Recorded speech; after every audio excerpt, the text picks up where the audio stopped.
Hey everyone, welcome back to the channel. Today, we're diving into a story that's both heartbreaking and inspiring. A story of resilience and relentless hope amidst the chaos of war. What if the people you loved most just vanished? No answers, no closure, just a gaping hole in your life. In Ukraine, that's the reality for tens of thousands of families with missing soldiers. But who is really fighting for them? You will be shocked by the real story. Imagine Yevgenia Mek, holding a faded photograph of her husband Yakov Strizhykin and his comrades. Once 11 strong, now only 3 are confirmed alive. 7 are missing, including Yakov, a combat medic who disappeared near Avdiivka. This is not an isolated case. Ukraine's official register lists about 63,000 missing soldiers and civilians since Russia's full-scale invasion. That's a staggering number. Can you imagine the scale of this tragedy? And the worst part?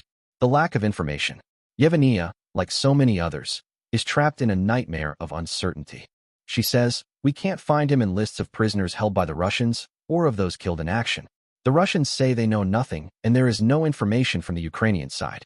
If the Russians have his body, then they should send it back, and if he is alive in captivity, they should let us know, so we can have contact." This lack of information is terribly painful. It's a cry for help, a plea for basic human decency in the face of unimaginable loss. Then there's Hanna Kravchenko, whose husband was killed and whose brother disappeared. She speaks for countless families when she says, "We understand this is war and what can happen, and if our relatives have been killed, then we want to be told the truth. We want Ukrainian authorities to be in proper contact with us and not to be told fairy tales about how they're working hard and helping us, when in fact we have no proper contact or information."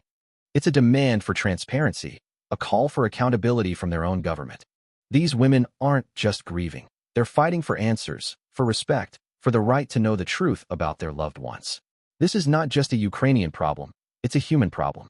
It speaks to the universal need for closure and the devastating impact of war on families. Yevgenia and Hannah are just 2 of the hundreds of women who regularly rally in towns across Ukraine and in Kyiv's Maidan Square. These rallies aren't just gatherings of mourners, they're powerful displays of collective strength. They are demanding more transparency about missing soldiers, more action to bring home prisoners of war and the bodies of the fallen. Hannah explains, "Relatives of soldiers from nearly all brigades take part in our rallies on Maidan. Our groups discuss everything and send petitions to government bodies, to the president, and elsewhere. We're like a family now because we have gone through so much together." They've created a support network, a community forged in shared grief and unwavering determination. What would you do if you were in their shoes? How far would you go to find your loved one?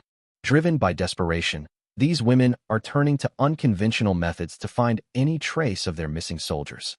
Imagine spending countless hours scrolling through Russian news resources and social media, desperately searching for a glimpse of a familiar face, a mention of a name.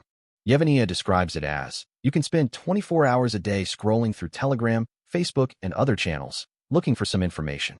Hannah adds, "It was scary work at the start, but now we're used to it. It feels like there's no other way of finding our guys. Relatives are doing all this on their own, basically. They are investigators, analysts, and hope merchants, all driven by the same burning desire to find their loved ones." This is not just about technology. It's about the human spirit's ability to adapt and persevere in the face of overwhelming odds. They are using open-source intelligence, or OSINT, techniques. This involves gathering information from publicly available sources to track down leads. But this also comes with risks. Tragically, their vulnerability makes them targets for heartless scammers. Imagine being contacted by someone claiming to have information about your missing loved one, only to discover it's a cruel hoax designed to steal your money. Hannah warns, "People on both sides are trying to get money from relatives who are ready to do anything, to pay any money, to get a relative back, or just get some information. Then they are contacted by fraudsters saying their relative is in captivity or something. They approach you that way, and they post links that are scams. It's a sickening reality, preying on the desperation of families in their darkest hour. And it's not just financial scams. Many people also turn to so-called mediums who claim to possess powers that can help in the search. It is a desperate attempt to find answers, but it is unethical and potentially harmful. This highlights the ethical implications of exploiting vulnerable individuals during times of crisis. The prisoner exchanges offer a glimmer of hope, but the numbers are tragically small. Hannah describes them as a ray of hope that someone who is released may have seen your loved one, but then says the numbers of soldiers freed and bodies returned to Ukraine are a drop in the ocean of the thousands who are missing. It's a stark reminder of the scale of the problem and the limitations of existing solutions. Even these exchanges are fraught with difficulties, requiring careful negotiation and verification to ensure the safety and well-being of those being released. This is a complex geopolitical issue with profound human consequences. And it's not just Ukrainian families who are suffering. Many Russians are also searching for missing relatives, but they face additional obstacles from an authoritarian system. Imagine living in a country where questioning the government can lead to severe consequences. Since 2022, Russia has charged more than 10,000 people with making comments that discredit the armed forces. This creates a climate of fear and silence, making it even harder for families to find answers. This underscores the importance of freedom of speech and the right to information, especially during times of conflict. It also highlights the challenges of cross-border cooperation and humanitarian efforts. Ukraine is attempting to address this crisis. Olena Reshetylova, Ukraine's presidential commissioner for the protection of the rights of military personnel and their families, says her country has built comprehensive infrastructure to address issues around missing persons and prisoners of war. But holding back a much bigger invader has stretched all of Ukraine's resources. However, the scale and intensity of the fighting puts huge strain on state agencies, causing delays that are exacerbated by gaps in a DNA database of soldiers. She admits, this creates tension in society, as relatives have to wait a long time for information about their missing loved ones.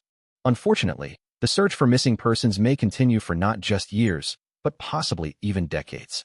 Therefore, Ukraine is building up its infrastructure, drawing on international experience, and the International Commission on Missing Persons, headquartered in The Hague, is actively working in Ukraine. They are assisting our country, particularly in matters of complex body identification cases. While Ukraine is working to improve its systems, the challenges are immense. The lack of a comprehensive DNA database is a critical bottleneck, hindering identification efforts and prolonging the agony for families. This highlights the need for investment in forensic science and international collaboration. And let's not forget the children. Kyiv says about 20,000 children have also been illegally transferred from Ukraine to Russia. And in 2023, the International Criminal Court issued arrest warrants for Russian President Vladimir Putin and his children's ombudsman Maria Lvova-Belova over their alleged role in the war crime. The forced transfer of children is a grave violation of international law, a war crime that demands accountability. The ICC's arrest warrants are a significant step, but bringing those responsible to justice will be a long and complex process. This underscores the importance of international legal mechanisms in addressing war crimes and protecting vulnerable populations. Even if peace is achieved, Ukraine will still face the daunting task of identifying all those killed in Russia's invasion. Reshetylova emphasizes that is why it is very important that during any negotiations with Russia, issues such as the release of prisoners of war, the release of civilian hostages, and the search for missing persons' bodies are raised. The search for the missing will continue for years, perhaps decades. It's a long and arduous journey, requiring sustained effort and international support. This is not just a short-term crisis. It's a long-term humanitarian challenge that will require ongoing commitment and resources. But the grim reality extends beyond the missing. Jack Hewson reports that young Ukrainian men are increasingly being stopped in public spaces by recruitment officers. A new law mandates all men over 25 to update their contact details so they may be called on to replace the fallen. Many are being deceived or forced into military service, raising serious ethical concerns. This desperate measure reflects the severe manpower shortages facing Ukraine and the immense pressure on its remaining population. It also raises questions about human rights and the fairness of recruitment practices. Adding to the complexity, Volodymyr Zelensky said Ukraine is fully committed to having a constructive dialogue with U.S. representatives in Saudi Arabia next week, even as Donald Trump said he found it easier to deal with Russia than with Ukraine in efforts to end the war. Political tensions and shifting alliances further complicate the situation, making it even harder to find solutions and bring closure to the families of the missing. This highlights the need for strong international leadership and a unified commitment to peace and justice. Maxim Butkovich, a Ukrainian human rights activist who joined the armed forces, experienced captivity firsthand. He says, "I was a citizen of a country that needed to be defended. I felt I should go through this to experience it at firsthand, so I could talk about breaches of human rights and what the Russians are doing to Ukrainian prisoners of war." His story underscores the importance of defending human rights and holding perpetrators of war crimes accountable. It also highlights the resilience and courage of individuals who are willing to sacrifice their own freedom to fight for justice. So, what can we take away from all of this? The situation in Ukraine is a human tragedy of immense proportions. The sheer number of missing soldiers and civilians is staggering, and the lack of information is causing unbearable pain for families. The reliance on innocent techniques, while understandable, exposes them to scammers and misinformation. The Ukrainian government is struggling to cope with the scale of the crisis, and the international community needs to step up its support. This crisis calls for a multifaceted approach, involving improved DNA databases, enhanced forensic capabilities, increased international cooperation, and a commitment to holding perpetrators of war crimes accountable. We also need to address the ethical issues surrounding recruitment practices and ensure that human rights are protected, even during times of conflict. Let's talk about the technical aspects of DNA identification. Ukraine needs to implement advanced DNA sequencing technologies, like next-generation sequencing, NGS, to accelerate the identification process. This involves analyzing multiple DNA markers simultaneously, significantly increasing the chances of a match. NGS can be used to analyze degraded DNA samples, which are common in war zones. Another critical area is data management.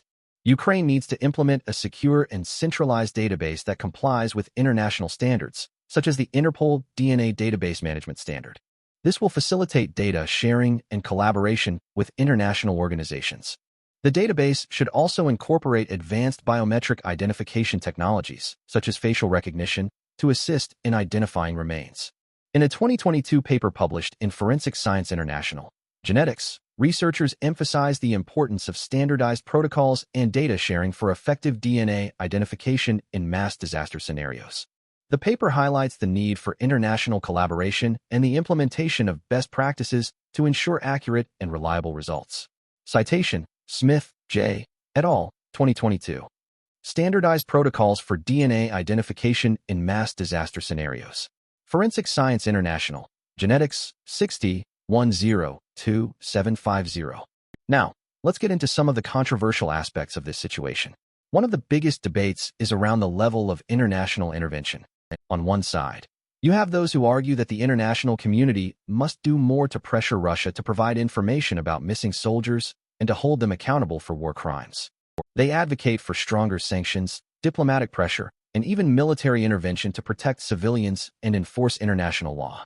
On the other side, you have those who argue that increased intervention could escalate the conflict and lead to even more suffering.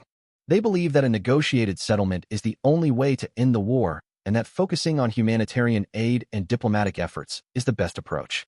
So who's right? There's no easy answer, but one thing is clear: the status quo is not acceptable. We need to find a way to balance the need for accountability with the risk of escalation. One potential solution is to focus on verifiable methods for gathering information. This could involve using satellite imagery, drone surveillance, and on-the-ground investigations to document human rights abuses and identify mass graves. This information could then be used to build a case against those responsible and to pressure Russia to cooperate in the search for missing soldiers. Here is a method to verify the information. 1. Cross-reference information. Compare data from multiple sources, including official reports, eyewitness accounts, and independent investigations. 2. Verify satellite imagery. Utilize satellite imagery analysis to confirm the location of mass graves or detention centers. 3. Conduct forensic analysis. Perform forensic analysis of recovered remains to identify victims and determine the cause of death. This is a complex process, but it's essential for ensuring accountability and providing closure to families. So what's the bottom line? The situation in Ukraine is a stark reminder of the human cost of war. The missing soldiers and civilians are not just numbers. They are fathers, mothers, sons, and daughters whose families are desperate for answers. We need to support these families, to demand transparency and accountability, and to work towards a lasting peace that respects human rights and dignity. What do you think? What should the international community be doing to help? Let me know your thoughts in the comments below. And if you found this video informative, please like and subscribe for more in-depth analysis of complex global issues. Don't forget to hit the notification bell so you don't miss our next video. Thanks for watching, and I'll see you in the next one. Stay informed, stay engaged, and stay hopeful.